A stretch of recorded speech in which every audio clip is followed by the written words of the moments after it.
Conversations podcast. Hello, everyone, and welcome to the Conversation podcast coming to you from Wurundjeri Land. Today, I'm with Dr. Holly Silvestri, all the way from University of Arizona, and we are time traveling today as she is joining us from yesterday evening. Hello, Holly. How are you? I'm wonderful. How are you? Very good, thank you.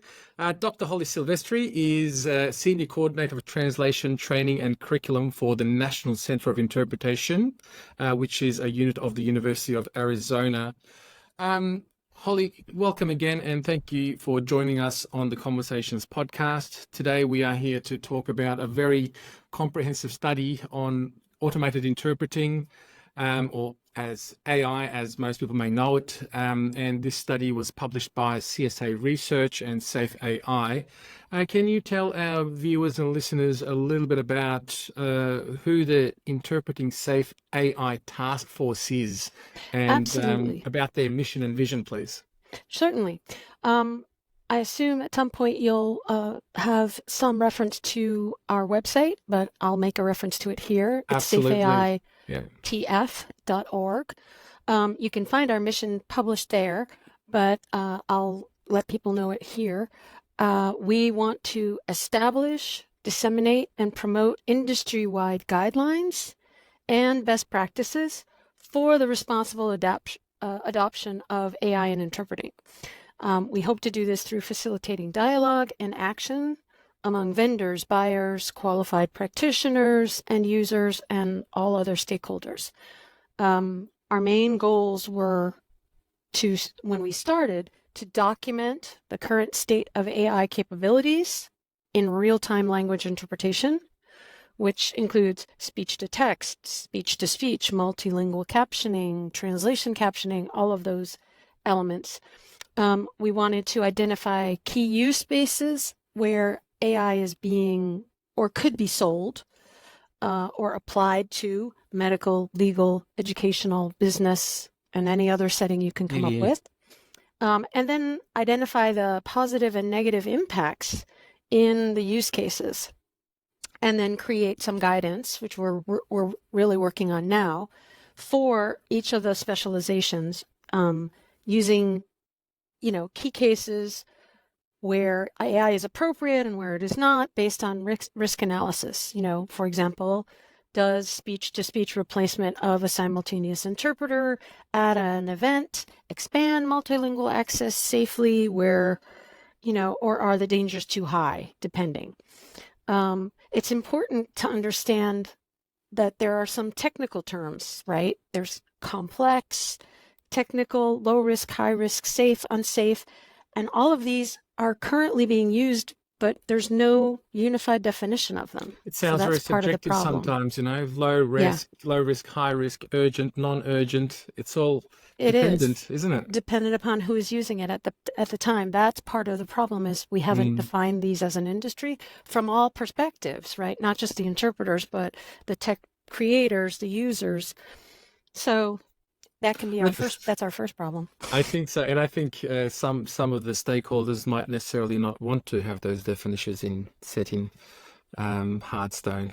I think it's very hard to do, right? I think, with respect to conversations, high risk, low risk, as far as I can tell, anyone who's been in any kind of a conversation, but particularly across cultures, what is a high-risk conversation, and does it always stay a high-risk conversation?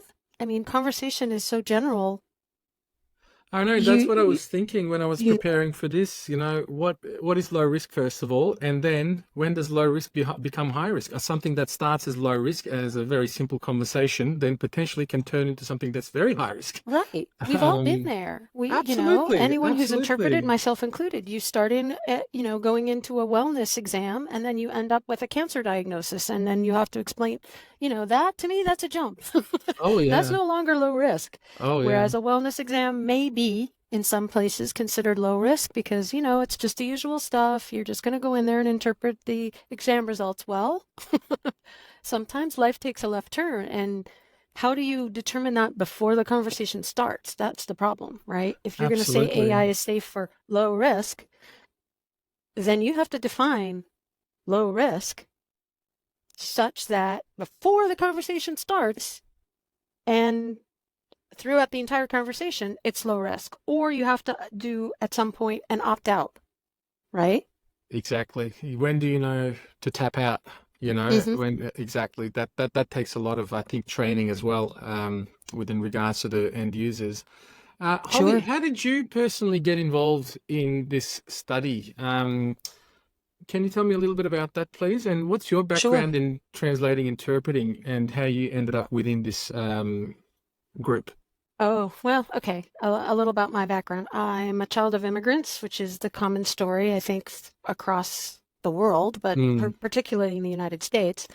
Um, so I was doing this before I knew it was a career for my same. parents, right? And my Absolutely. grandparents. Yes. Um, and, and there are issues with that, but that's a whole other conversation.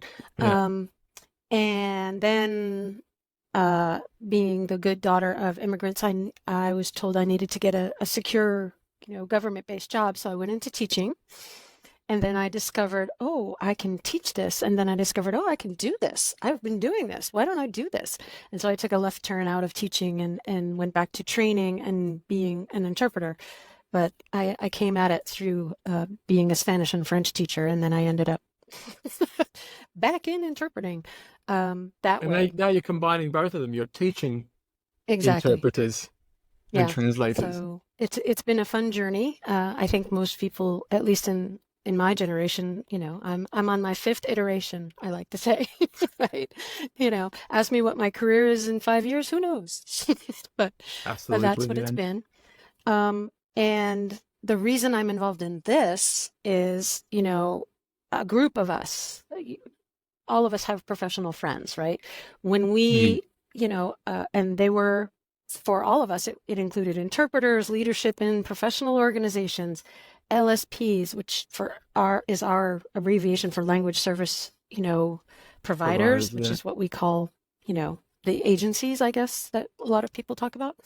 Advocates, tech companies, all of those are among my friend group. And we all started talking when we saw, AI come out. It was really, the hype started with generative AI, right? That was when the leap into everyone's consciousness came forward.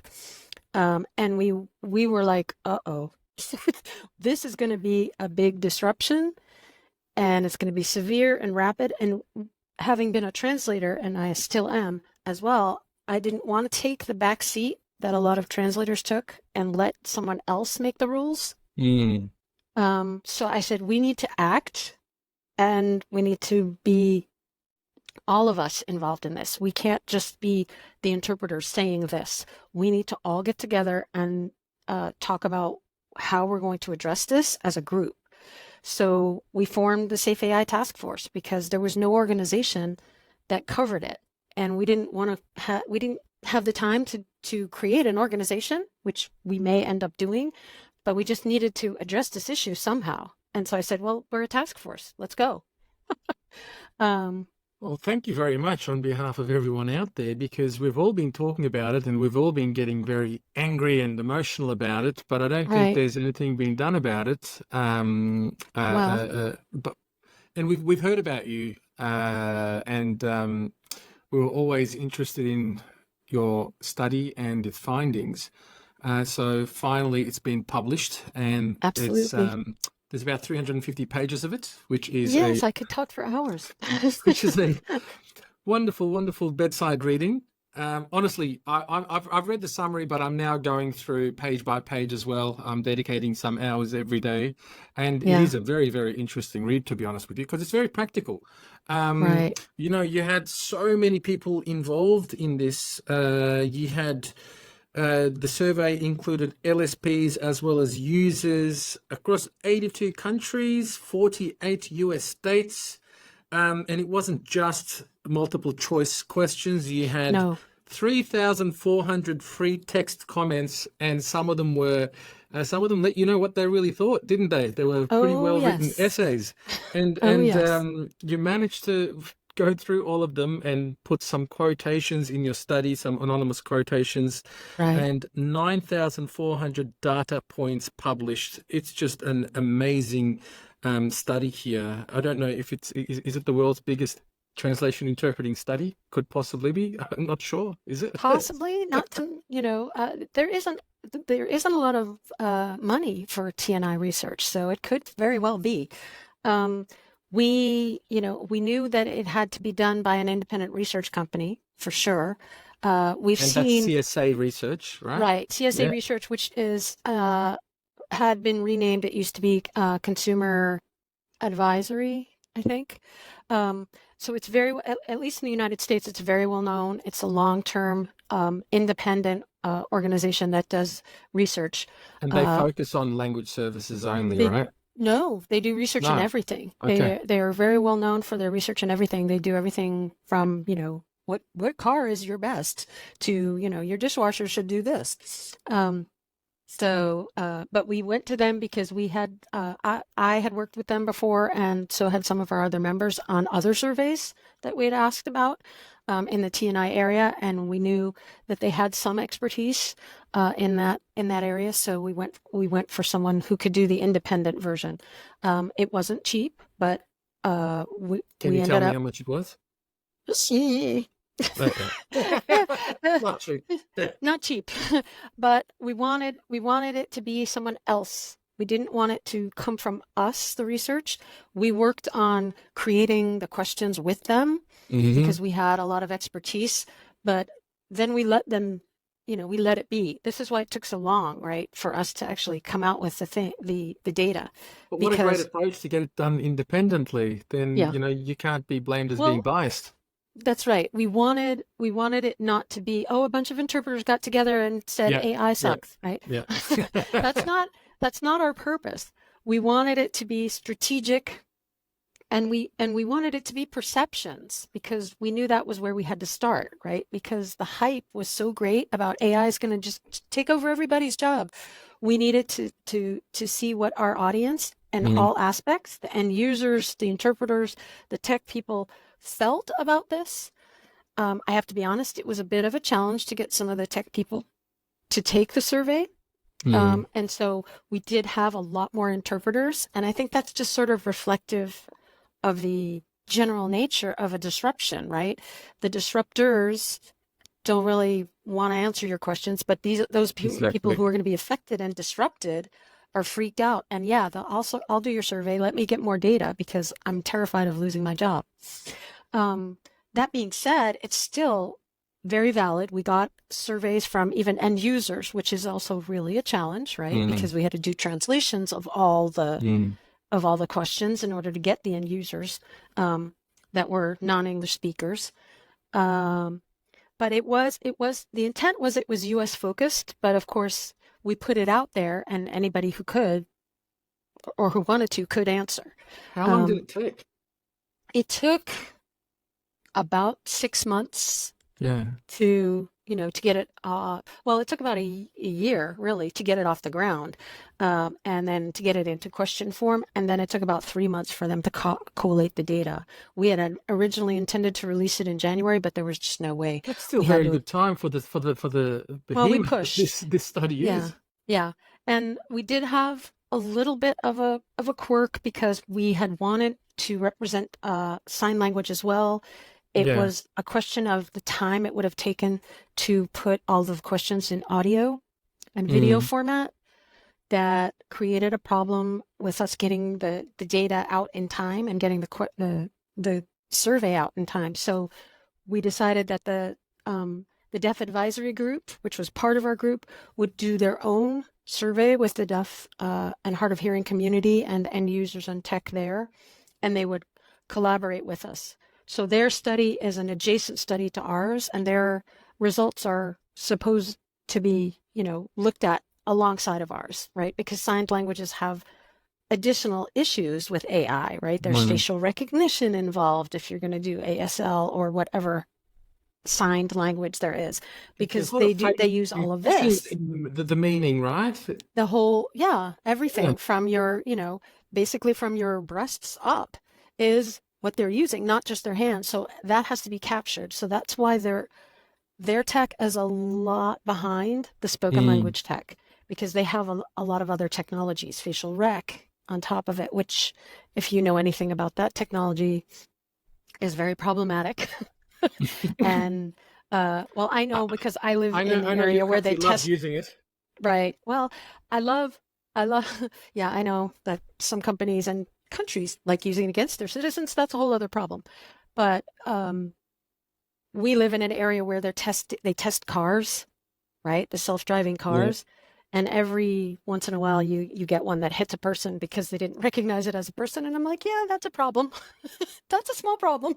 Just a little one. You know, so there's that issue as well. But their survey is absolutely excellent as well. It's an additional read, I understand, but also really, really important because there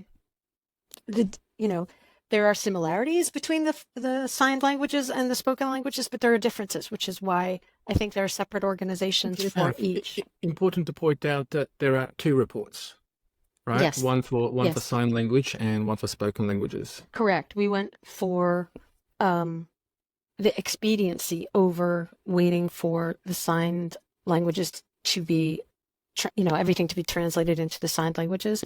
So they did their own focused study, and it came out quicker than doing all of the same questions as us.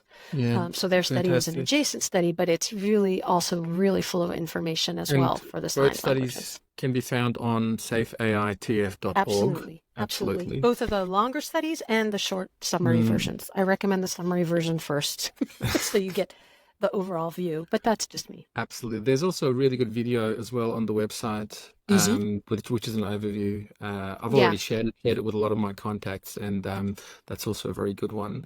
Look, I know we touched on it a little bit, but I'd rather hear it from you, as you obviously are the expert at this. Can you tell me a little bit about, we know how it was commissioned and why it was commissioned now. The methodology that was used, I know that it was a survey, but can you give me a little bit of detail of how everything happened? Okay, well, everything has its limitations, right? There has to be some sort of a scope. We as much as we wanted to have, everything included, you just can't. We didn't have the money or the time to create a massive survey about everything, because there are other elements, right?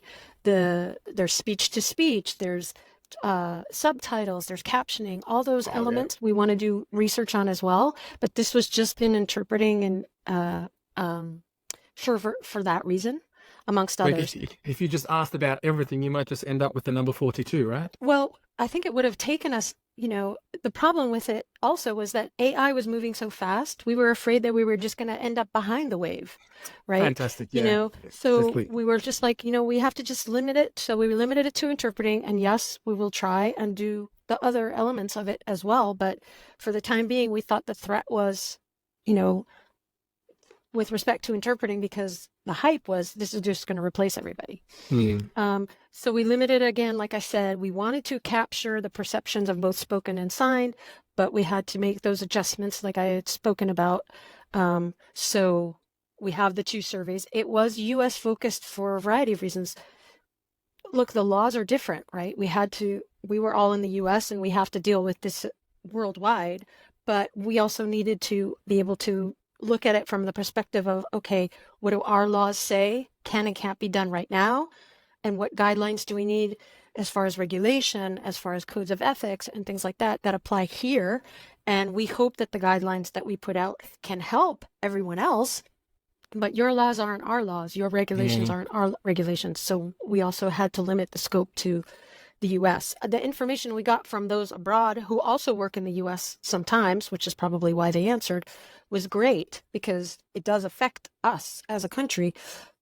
But again, had we done a worldwide study, we'd be here until the cows came home and never get any kind of results out. And we do realize that there's more work to be done, obviously, as I said. So that was kind of the limitations that we had. But we did have over 2,500 people respond, and I think that's great. And like you said, 82 countries. Anyone who works in this industry knows you kind of work across borders sometimes. So I think a lot of that was for that. We did have a large portion that worked in healthcare, and a large portion of the respondees were interpreters. I think more than 3/4 were interpreters themselves of those respondees. So, it's highly representative of the perceptions of interpreters. They're, especially in the medical field, which is a high risk field. But about two-thirds are interpreters in the survey, right? And as I said in the beginning, I think that was just reflective of the difficulty we had. Look, if you're anything like me, every time you're in a store, they ask you for a survey after, was the service great? Can you answer 5 questions? Or if you're on the phone, nobody likes them. So it's hard enough to get people to answer. And then if the people who are on the tech side probably don't wanna, and they were a little bit more, reluctant to say, I'm gonna take my time out to do this because for those reasons, right? They don't necessarily want the results as much as those who are going to be disrupted. But that doesn't mean it's not valid, because we did have some, and we do have some also on Safe AI Task Force. It's not about I was just going to one ask, perspective. yeah, like who's in the AI Task Force? Is what kind of well, not naming names, obviously, but it's unusual, I think. What kind of people do we have on there? We have representatives of all the organizations, right? Everything from FIT, Fédération Internationale des Traducteurs, to AIC, to our 2 certifications, CCHI, the Certified Healthcare Interpreters. We have LSP owners. Myself, I'm an interpreter, but I'm also an LSP owner. So I own my own agency. Holly, to do it all? I don't sleep much. Can you tell? I'm on coffee now. Coffee's great. Yeah, lots and lots of coffee. So we do have a lot of and tech companies we even have, and we have deaf-owned tech companies who are working on sign language are on our group. We have advocates who are just not involved in the profession, just advocates for social justice are part of our group. We want everyone to be involved in this discussion because all people are affected by this. Did anyone from Australia join? To my knowledge, no, but they're welcome to. I'm reaching out now to the Chartered Institute of Linguists, who just put out their own survey right now. Their questions are, I think, a little bit more limited than ours. I don't think it's independent. I think they're doing it themselves. But their results, combined with ours, the more the better. The more information, the better. Yeah, look, absolutely, because community interpreting in Australia is massive, as you would guess. Absolutely. We're also a country of migration. It's the largest part in the United States as well. I mean, the time difference is probably a little bit it's a scary challenge for people, but hey, we've managed, haven't we? So absolutely, I think it can definitely be done. And we welcome the help, because we're like 25 or 30 of us, and none of us sleep. So come on over. Let's see what we can do about this, Holly. Okay. Absolutely, we would love the help. Fantastic. Let's dive a little bit more into the study now, if you don't mind. Absolutely. Overall, how was the trust in AI? High, low? Like, what did people think of it? Okay, well, you have to look at it as the results we got were interesting, because we asked the question, have you had experience with this? Right? Because a lot of the perception, like I said, was from people who may not necessarily have experienced this, but were just reading in the paper like, oh, all these jobs are going to be gone. We only had 11% who had real life experience with this. From the interpreters? Yes, interpreters. And of course, some end users, etc. Right? But it was only 11% of all the people that responded. So again, a lot of the people, no real experience with this. It was just anecdotal feelings, thoughts. Yeah. Just your general angst and anxiety. Yeah. It's the 21st century. We're all anxious, right? Yeah. So of those people, a good portion of them had a high opinion of it. Now, does that mean that that's the final answer? I don't think so, right? Because it's a very small sample. Mhm. And if you look at it broken down, right, of the 11%, it's maybe 3% are interpreters, 2% are end users. I don't think that's enough to say one or two experiences that it's good. But I do think that it sort of reflects people's perspective. If I'm offered this versus nothing, I'll take it. Yeah. In addition, if I don't know enough, right, and I don't mean to be picky here, but I do think at some level it's difficult to tell when the people were answering if they had the overall view of the situation to be able to make an educated response. People like end users may not know, like, this is a high risk and there are errors and there's bias and things like that they have to take into account. Whereas interpreters, we were very aware from the very beginning, right? When we went into it, answering that question, we may have had a different response. And the tech people also may have had, different responses as a result of their knowledge base going into that question. So I think also the fact that we asked if you were not required to pay, what would you prefer? And most people responded a human is reflective of a little bit of standoffishness. It's the fact that, at least in the United States, it's pretty much an unfunded mandate, this whole language access thing. Oh, okay. And a lot of the times, I think at least in our press, it's been right now they're talking about it again, for immigration, they have to bring their own interpreter for the immigration interview. We don't supply them as a nation. For medical, they're supposed to supply it, but there are loopholes to the law. So some people choose to bring their own, which means they're paying for their own. So there are a lot of complex factors involved. And community interpreting, you're talking about a large population of people who are likely recent immigrants, and I don't mean to stereotype, but likely less financially able to supply their own. I know. I mean, right? People who would need an interpreter usually couldn't afford an interpreter then if they were paying for themselves. That's exactly the issue, but that's a whole other hour and a half. Well, we're lucky in Australia. In most cases, it's all government funded. Sometimes at state level, sometimes at federal level. Right.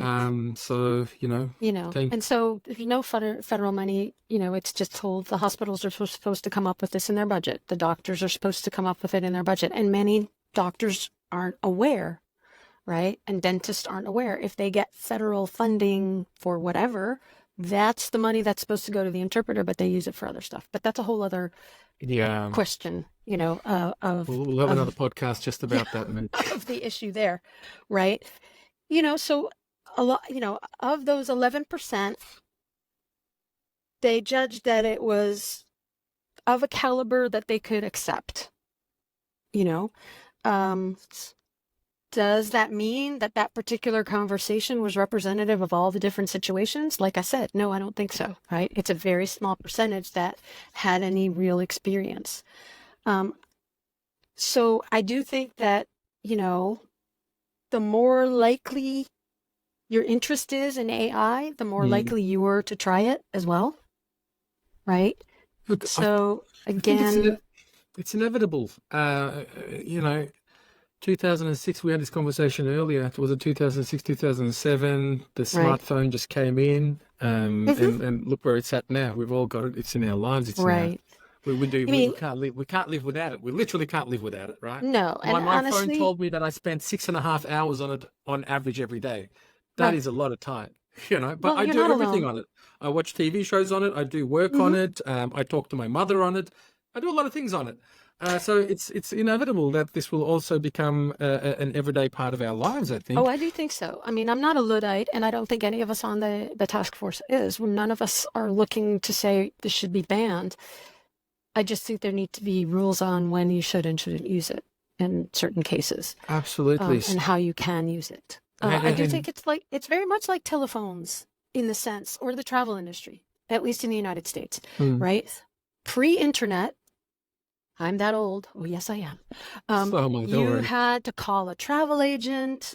You had them organize everything for you, and then And you have to you trust weren't them. right, and you trust them, and you had, generally speaking, if it was a trusted person doing the travel arrangements, your travel went well, right? Now, the disruptions of the internet to the travel agencies, they're all gone. It's Absolutely. been displaced, right? Travel is cheaper, but harder because you have to do it yourself. You have to go to 18 different sites to see which airline is the cheapest. And then you have to go to all the hotel sites to see which one is the cheapest. Read all the reviews. And read all the reviews, and then suss out which ones are the fake reviews. And then, so it's going to be similar to that. And the same thing with the telephone. We had great landlines with good sound quality, but they weren't everywhere, and it wasn't cheap. Now we've got relatively cheap. I just paid $1,000 for my Apple iPhone, whatever, but relatively cheap phones with horrible sound quality, but you can use it pretty much everywhere. I mean, I literally was hiking on the top of a mountain this weekend in Phoenix, and I got a call. So, Probably where you didn't want to call. exactly. I should have shut my phone off, but that's a whole other question.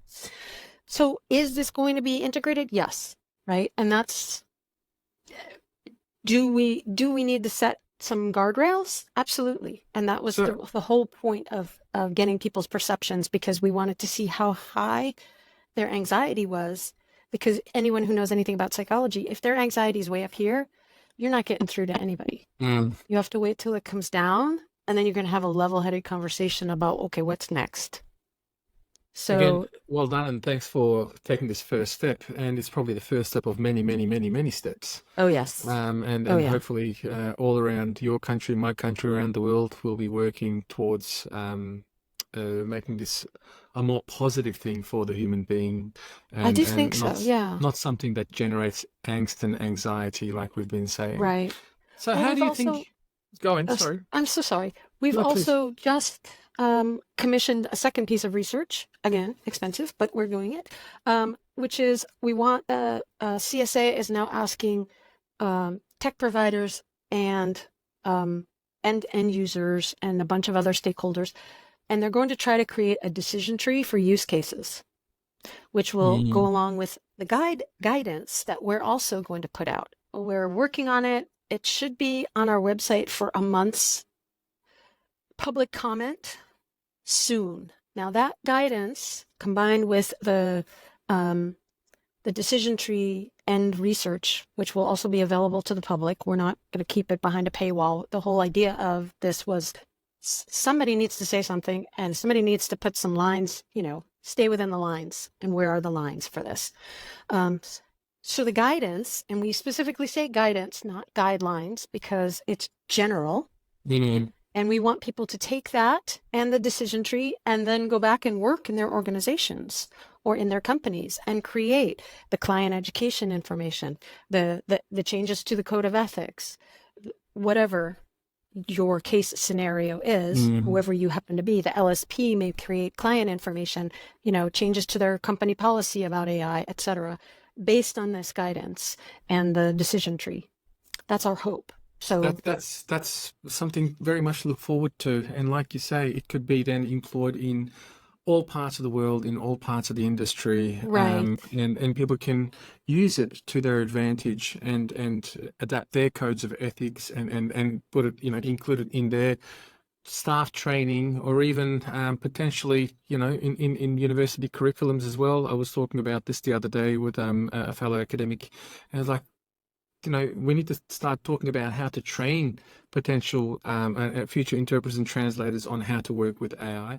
But at the moment, there isn't enough information on that, on the guides. So this is all very, very timely, I think, and thank you on behalf of the entire world for getting something You're started welcome. like I didn't this. do it alone. So tell me, in your opinion, how can we strike a balance between leveraging AI benefits and addressing ethical concerns?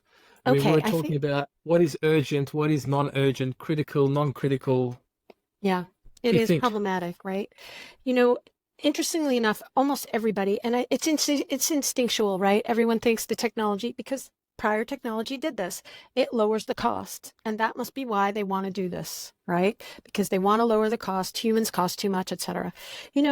Cost reduction was a factor in people wanting to adopt AI. When we asked the LSPs and the tech companies, why were they putting it out?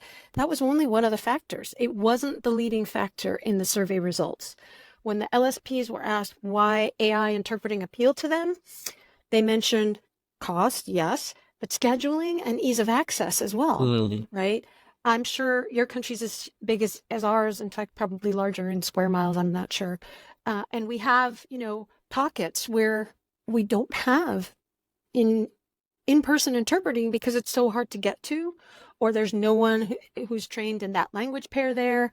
And so I think in the LSP's mind, they were like, oh, this is good because I can call this up and I don't have to worry about I need somebody in Cantonese in the middle of Nowheresville tomorrow.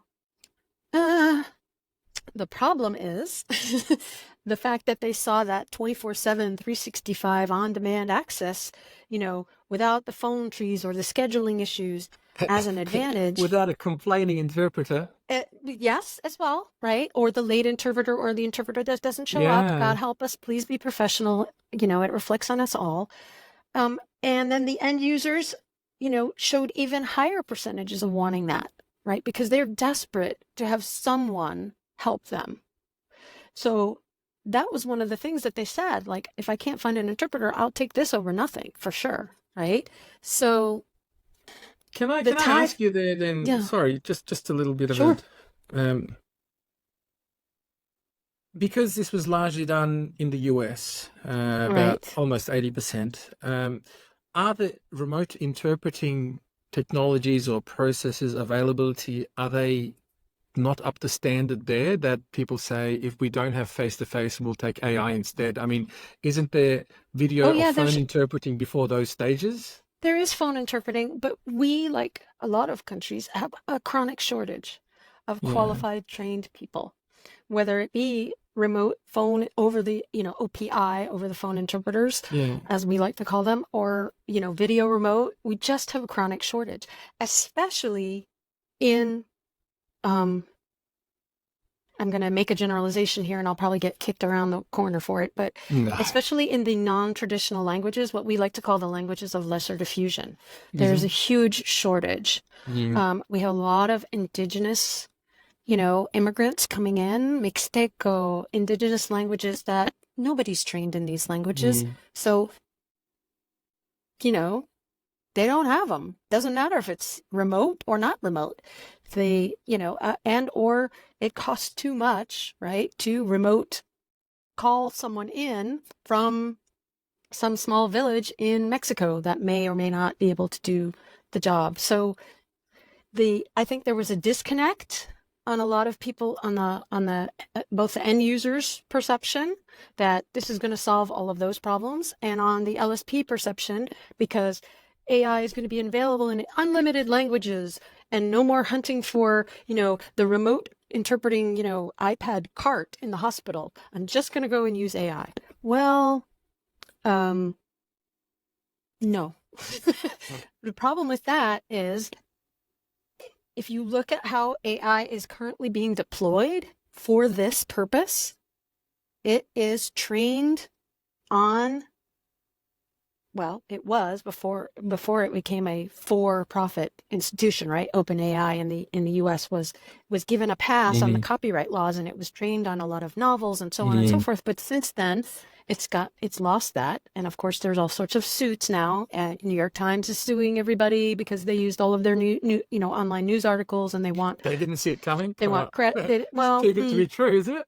Yeah, I know. And a lot of authors are suing them because they say their books were used, etc. But now it's being trained on the internet. Well, if you look at the percentage of the internet, of the documents, for lack of a better word, that are on the internet, 50 some odd to 60 some odd % is in English. And then, it's, Spanish, Mandarin, French. It's largely the European languages, right? The colonizers, for sadly, right? Who had the advantage, the economic advantage, to get the technology in early. If you look for a Mixteco website, or even in our indigenous, interpreters, Navajo, first of all, it's an oral language. Mm. So there's not going to be anything to train it on because it is machine translation that they're using for this right now. So they need some written text to train with this. So again, You're it's right. not going to The solve that corpus is, issue. yeah, the corpus is going to be huge with some languages, and in It's going those to be huge with languages, English, yeah, and then it's English, going to be French, huge with Spanish, translations from Mandarin, English. simplified Chinese, great. But then you've got so Right. many hundreds, maybe thousands of But other try languages. Portuguese, Yeah. not so much. Or, I mean, there's a significant portion of the internet that's Portuguese, but nowhere near the English portion. German, again, okay, maybe 16%, but that's not enough data. What most people don't realize, because they're not tech savvy, is this eats data. Like there's no tomorrow. There is no data diet for this. Like It a just gobbles cookie everything monster, but up. it's a data monster. Exactly. So, and the other thing that people don't realize because of that is it's absolutely environmentally awful because it takes so much energy. But that's a separate argument that I won't make here. And it's expensive to train, right? A lot of people early on didn't realize, oh, this is going to solve my problem. It's going to be just like the iPhone. No, it's not, because it's going to be really, really expensive to train it. I mean, I wonder, initially everything's free or very cheap, and then all of a sudden you got price tags put on it and it becomes really expensive. Mhm. Let's say these AI tech companies with interpreting and translation, and you have the end user saying, oh, it's either for free or low cost. Who's to say one day, once they have everyone on board and all of a sudden they put a massive price tag on it, and then now it's a monopoly, now you're a servant Well, to them. yeah. I mean, we've There's seen that this issue. happen. We've seen this happen. It's already happening. Yeah. GTP, what is it? ChatGTP Just 3 GPT. was free. Now Yep. you've got 4 that you have to pay for, and then you've got 5 Turbo coming out that you have to pay even more for. It's More a for premium it. service. Exactly. So you want it free, we're going to give you this. You want a little bit of better quality, you have to pay more for it. I mean, it's going to happen. But it is from the perspective of say a large LSP. It is cheaper than a human being sometimes, right? And there's the rub. This is going to be a disruption. That's where the anxiety is well founded in some cases. It is going to be a disruption. We're going to lose some jobs to this, like every tech. Okay. What people need to realize is that it's not going to go away. You can't stick your head in there is no going back. It's done. We will be losing some jobs to this. Is it everybody? No. And what we're trying to do is to get written in from the very beginning that this needs to be deployed properly, not to save jobs, to be frank, right? Because those jobs are going to not be saved by us. They have to be saved by people, understanding that they need to maybe change what their profession is if they're going to be affected, and or change how they do business so that they can offer different things and maintain their income. But they need to understand on both sides, the end user and the tech company, and also interpreters need to understand that this is going to be an option for a lot of places that couldn't afford interpreting, at least in the United States. Couldn't afford or couldn't access, yeah. Couldn't access. Yeah. But because of cost, right? Because of the cost issue. And this is going to be their answer. We've seen it already in the United States. There are now these things that look like those old-fashioned photocopiers from the 1980s, right? Yeah. That are automatic translation machines that they're using in schools. They're just putting in the thing, it photocopies it in English, and then the machine somehow automatically translates it into whatever language they program in. What happens of liability though? Well, there are liability issues, absolutely. Yeah, so when you have an in-person interpreter who is either working for themselves or working for an LSP, you've got someone to blame. You've got someone to sue if there is an issue, if there's a misinterpretation. So who's going to be liable for such a mistake if it's AI? Who are you going to blame? It's one of the things that we have to come to grips with in all of the countries, because the laws are going to be different, right? I do think there should be some sort of an AI treaty worldwide, but that's, I don't run the world. It would be nice if I did. But I think at least in the United States, that is definitely an issue, because whether you know it or not, we resolve everything in court. We're very good at suing people. That's just the nature of the beast. Litigious nation, aren't We you? are a litigious nation. I hate to say it about us, but we are the Karen of the world as far as that's concerned. We are constantly complaining to the courts. So there are some serious issues. Now, that's not to say that there aren't issues already with human beings. The LSP or the tech side is pushed back, right? You're talking about bias, you're talking about, liability issues. You have that already with a human being. Yes, you do, but you know who to talk to, right? And who to hold responsible. And that's where the laws have to start to suss that out in all of the countries, right? Who's responsible?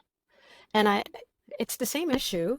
There's a court case right now down the street. I'm talking about the cars again, but they hit the woman, and now they're suing the car company. They're suing the guy who wrote the code. They're suing the code company because nobody knows who to sue. And so they're suing them all, and we'll see how it shakes out. We'll watch the US and see how they're suing when it comes to that'll be fun. AI. It'll be like a nice soap opera for you. So I want to bring it to some of the specific use cases. Sure. According to the study, what are the best suited cases for automated interpreting, considering the fact of nuances of quality and complexity, because there's some very interesting findings about that too. Right. So again, like I said at the beginning, there's terminology here that is not generalized as far as being defined. What we'd like to say is that in low risk situations where good enough is good enough. Let me give an example of, say, maybe a chat bot, an AI chat bot, to bring up, prior translations of documents for someone who doesn't understand the court system in the United States, and comes to the courthouse to get the documents. Maybe, right? It may be suitable for that.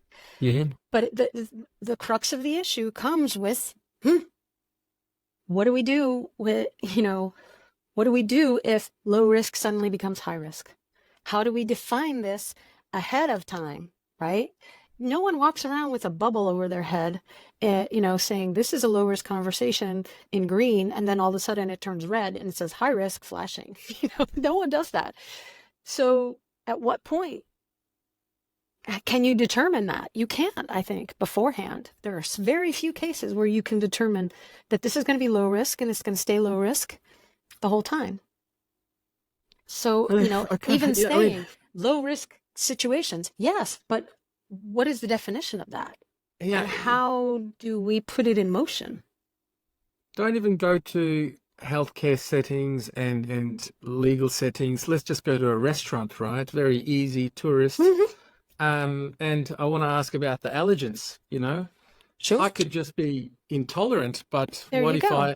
what if I'm allergic to something and it's going to have It's going to have a negative effect on a your negative ability to effect on- live? Yes. Absolutely. That's suddenly very high risk, isn't it? So we- all of a we sudden, it's a very non-high risk setting, isn't it? You're Well, going that's to the go problem. You can't have a say glass of that wine. one setting, right? Tourism. That's the one you picked, right? Everyone thinks, oh, it's going to be so easy, right? Just tell them how to get to the Eiffel Tower. No, not all the time in tourism. You may have the situation where you're saying, yeah, I need to worry about these allergens. Am I going to die? So defining it by, just tourism is going to use AI is going to be problematic, right? So that's why we pulled out like low risk versus high risk. And then we said, but these need to be defined because Yeah. Very, very slippery slope, but also Mhm. something that must be done. And also other things like, when you have speakers, even if it's from one language, same language speakers. How is AI going to take things into consideration like cultural context, tone, But that's its facial weaknesses. facial expressions, visual clues? How is that supposed to be included in the interpretation? Right now, it's not. They're working very hard to make that happen technologically. But as I said, if you look at the technology right now, the issue is that a lot of this is basically machine translation, right? Is the middle part. You've got, capturing the speech recognition on this side, then putting it in text, and then MT, machine translation, and then synthesis of your voice, right? Voice synthesis to put it output.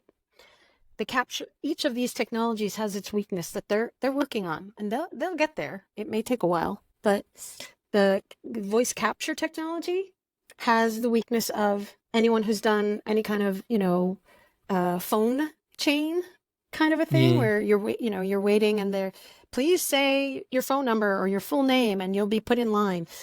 Doesn't recognize accents very well. Doesn't recognize anyone with a speech impediment very well. Things like that, right? All of those issues. And they're, forget English. There are hundreds of different English speakers, right? The Irish accent, the Scottish accent, even in the the same Australian language, accent. even in the Exactly. same language. You might have an educational background where you didn't study for a long time. You might come from, again, we're going worldwide. I'm from Turkey, and sometimes education isn't available in all the corners of the country, and people's Exactly. language skills aren't the same as those of from, let's say, the capital cities. Yet they speak the language. And if It you doesn't speak to even them in necessarily person, have to do with education. It's just you have a regional accent. I mean, I remember, I consider accents, myself a dialects, decent linguist. I speak 8 languages to a fairly decent level, and I was in Scotland and I asked for the time and I had no idea what he said because the accent was so thick in the brogue. So I relate to the machine. It's, you have to account for all of that before and perfect that. MT has the issues that you said, right? There's no cultural reference there. It's just purely, what was written, and the idiomatic expressions are a nightmare. And they're working on that. They're getting better at it, but they're working on they're that. getting there, you're saying, Well, they are. They're working on it because they want to sell this. And there's nothing we can do to stop it. But for now, these are the weaknesses. And then the synthesis side, we've come a long way. If you remember, who is that? The synthesized voice has come a long way. It's gotten much better. Alexa's voice, or whatever you guys use to, Alexa, Siri, right, Siri, whatever, is much better than it used to be. It used to be this horrible. It irritates me, quite frankly, that they're all females, because that means all females are there to assist you in some way, and that irritates me. But they got better, right? It's no longer this robotic voice, but it still is, to a certain extent, not natural, and it doesn't flow naturally. And they're working on that aspect of it too. But imagine conference interpreting, which I think is probably at the most risk right now because it's unilateral, unidirectional, and it's already being employed there, unfortunately, or fortunately, depending on, with the situation. But I don't know if I would want to be an end user listening to a synthetic voice for 2 hours. I don't know. Well, also such a high risk setting, the conference interpreting. Imagine, wars could start because of a misinterpretation or a misunderstanding.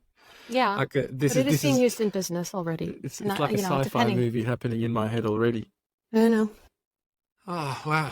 It's definitely going to be very, very interesting to see what's happening. What about interpreters? What do they want? Do they want to work with AI? I think, it depends on who you ask.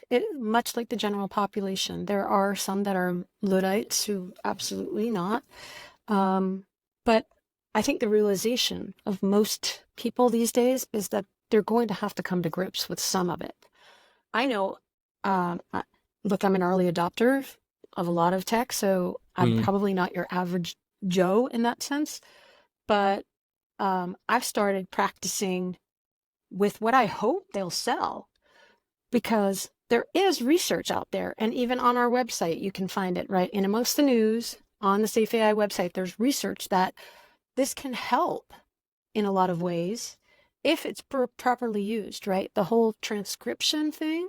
If you have a transcription of what's being said as a simultaneous interpreter, it helps with those dates, the names, the things. And if AI can help us capture that and make us better interpreters, I'd like to say augmented interpreting as opposed to artificial interpreting, or whatever you want to call it. That's another AI, isn't it? Right? There's the AI I want.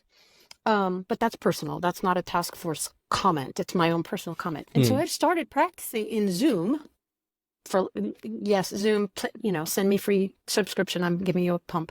But with the transcription that they have with friends, right? I'm saying, okay, you read whatever your speech is and I'll interpret it, but I want to look at this, at the transcript at the same time. And it does help. Do you find it more cognitively demanding though? Yes. Then you need to also analyze and decide on what could be wrong, what could be right. Sometimes it misunderstands and mistranscribes things. Right. And I mean, I don't use it as it's not a site translation exercise. The way I'm using it is the way I want it to be used. But again, I don't run the world. It's just like for the dates and the names and things. I'm not using the sentence structure. You almost don't see anything else there. You just see names, dates. I'm not seeing the sentence structure, except perhaps if I get lost and I get behind, I can quickly read it. But again, that is a lot of cognitive load, right? And it will require retraining how people do simultaneous then.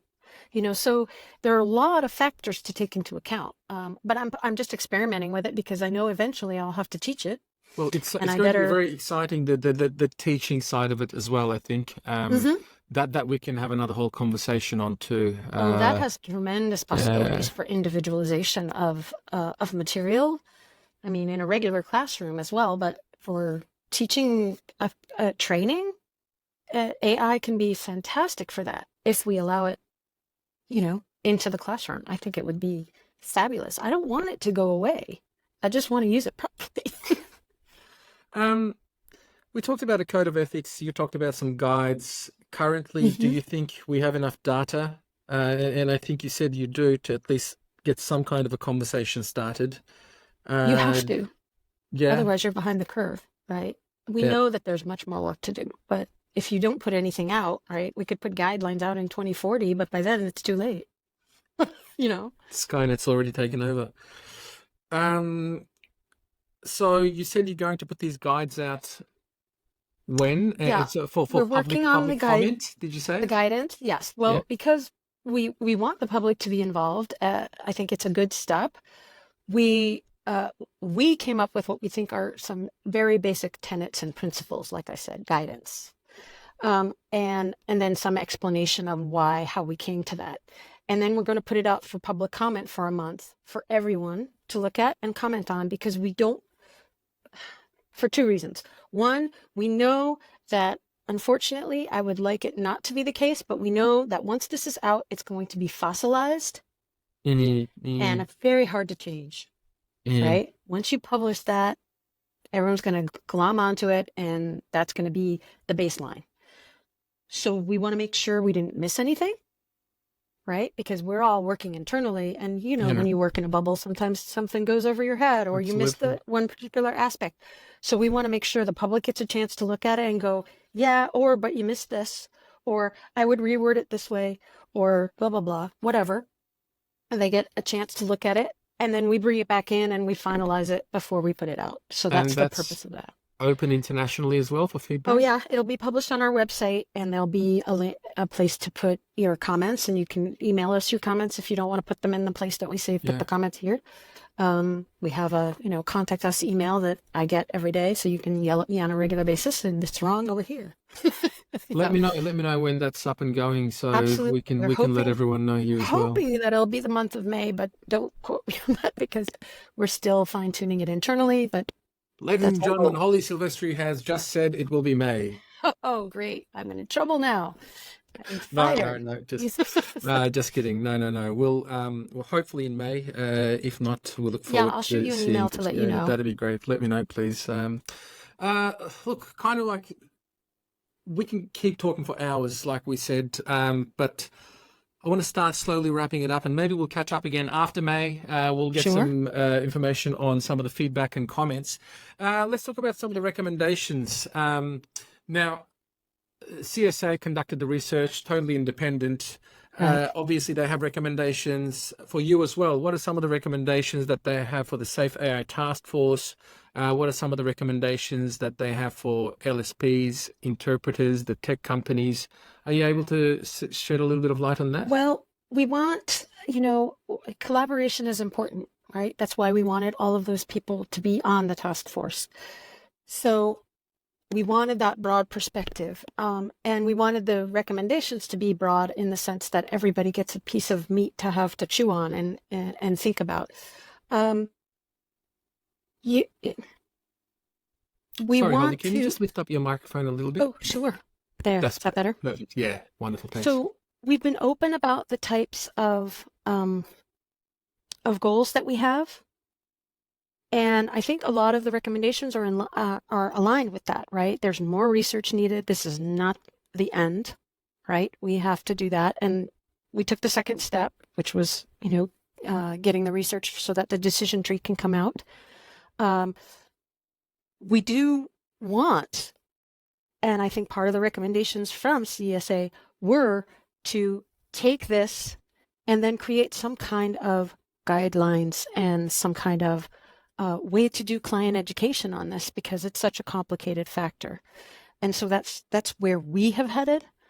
Individually, I am not sure what will happen once we've released this. Like I said, our hope is that these will be something that people will take and work from and make it their own, to create client education, to create some sort of understanding of, opt in, opt out. Is that a policy that you want to have? At what point can we say that AI is being used? Do we make sure that we know that the end user knows that AI is being used to interpret as opposed to a human being?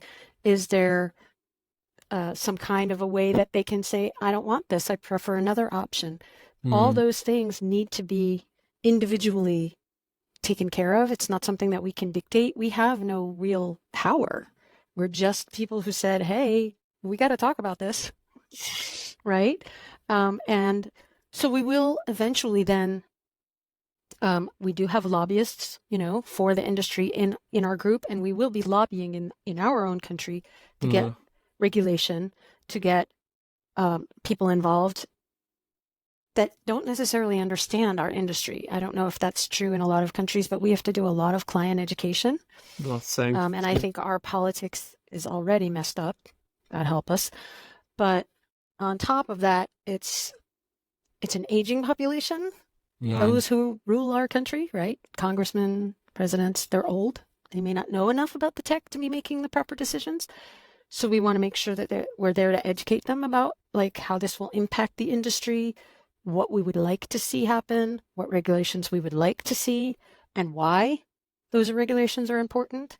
And that work is beginning as soon as we put the guidelines up, and off we go to those meetings and say, hey, Congressman, can we have a talk?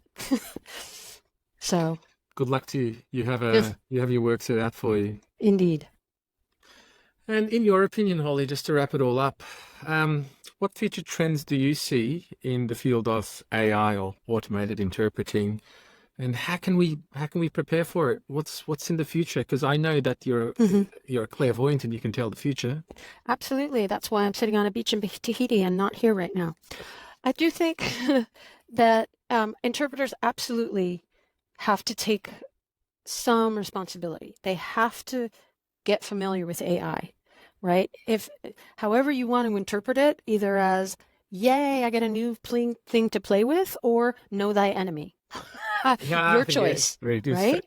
But you need to get familiar with prompting and then, and how it works, and understand the different aspects, because if you're like me as an agency or an LSP owner, and even as an interpreter, because usually those are the ones, right? They're on site with the client saying, this is the weakness and this is why it shouldn't be used here. Or this is a strength and you can use it in this way. So if you're not educated about it, you can't be the language consultant that you need to be in addition to the interpreter. I also think that the research that's early, but not so definitive, but definitely in the right direction, in my opinion, shows that, augmented interpreting, as I said, is something that we would like to encourage because I think it helps. There's some research that it doesn't help as much as in consecutive because it takes too much time. But it may help us simultaneous as a way to just, with the numbers and the figures and all of those things that are easier to forget while you're doing the heavy load lifting. And I just think it helps to experiment and practice. Like I said, I would be trying things out and reading as much as I can about it.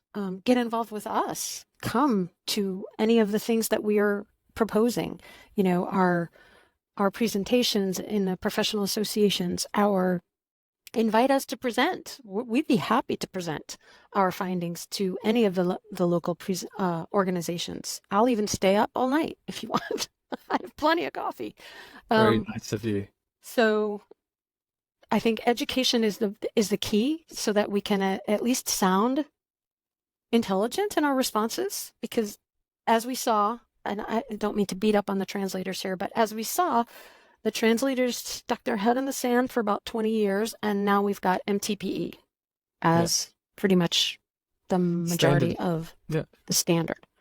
And that's hopefully not what we're going to have. And those who were early in taking that on are now much far ahead than the people who had to eventually end up there, right? Exactly. I've always said education, you're better off educating yourself because either now or later, and later you're behind the curve and everybody else is taking your clients.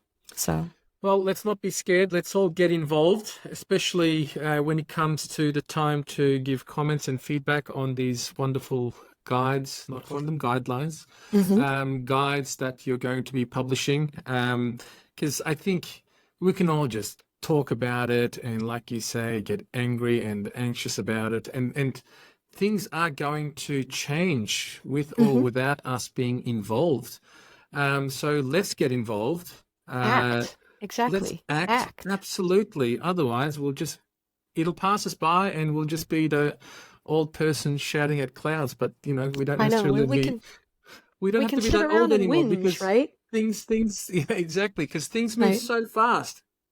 That's why, big kudos to you and CSA as well for releasing such a big study in, I think, quite a short amount of time. You say it took long, but and we said that it can't take that long because by the time you've released a study, you're already 40 years behind. So kudos to you, the team. Fantastic. Even now, some of the things that we said are not true, right? Because the data is different because of ChatGPT 5. So absolutely. Well, I won't hold you up too much longer then. Get back into your research again. Is there anything that I've missed that you would like to particularly shed more light on? I would, I'm going to just say one thing because this absolutely fascinated me. I'm involved in several organizations where we're going to try and revise our code of ethics. And here's where this kind of plays a role. So there's not a lot of different research on cultural differences in perceptions of AI interpreting. But if you take the relative newness of the topic, the only thing that I could find was an MIT Media Lab study. That was a very small survey, so take it with a grain of salt. But it's a fascinating area of research because AI, they asked, let me just do this. They asked in the survey about driverless cars. So this is AI for that. I understand it's not for interpreting. They asked specifically whether if it malfunctioned and whether the survey taker would prefer it kill a child or an old person. Wow. and they ask a bunch of nationalities. Oh, wow. And so you see, like, this would probably be a no-brainer, right? People saying, oh, of course it's going to be this. Not so much. I was really surprised by this result, actually. I know instinctively, because I've cross-culturally, I know that this is what that culture thinks and this is what that culture thinks, but, I'm generalizing grossly here, but it was really interesting from this perspective. Distinct clusters of responses came up. In the East, the preference was to kill the child.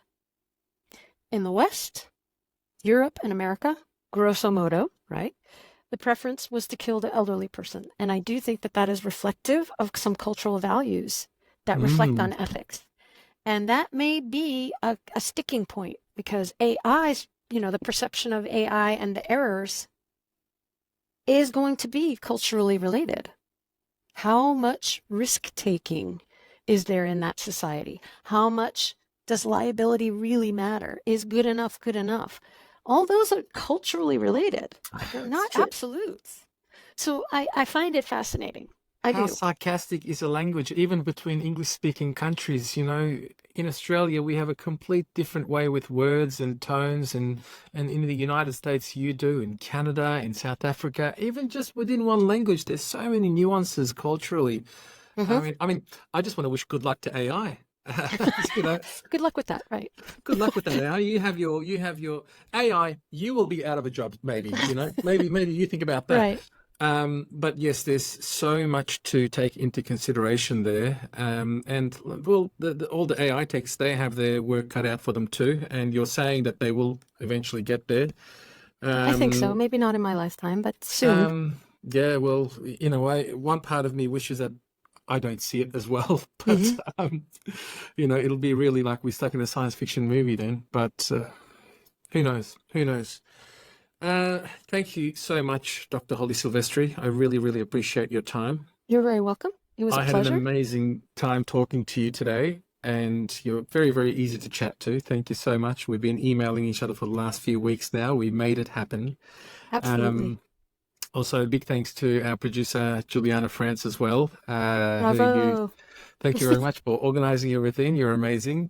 Holly, I want to say until next time, hasta la vista, because this conversation is just getting started. I hope that in Australia, we get involved in this conversation as well, because I think we're a little bit behind the 8 ball at the moment. So hopefully I'm calling you out, Osset. Come get me.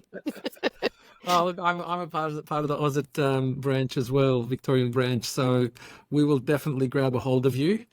And this conversation has just started. And Dr. Holly Silvestri, thank you so much for your time today. I really appreciate it. You're very welcome. I'll see you in part 2. See you in part 2 of God knows how many parts. Everyone, thank you very much for tuning into Conversations Interpreting and Translating podcast. If you haven't done so already, please don't forget to subscribe, because, when the next episodes come up, with and without Dr. Holly Silvestri, you will be notified. So please, thank you again for your time, and please be safe and be well wherever you may be, and all the best. Thank you. I know. Conversations Podcast.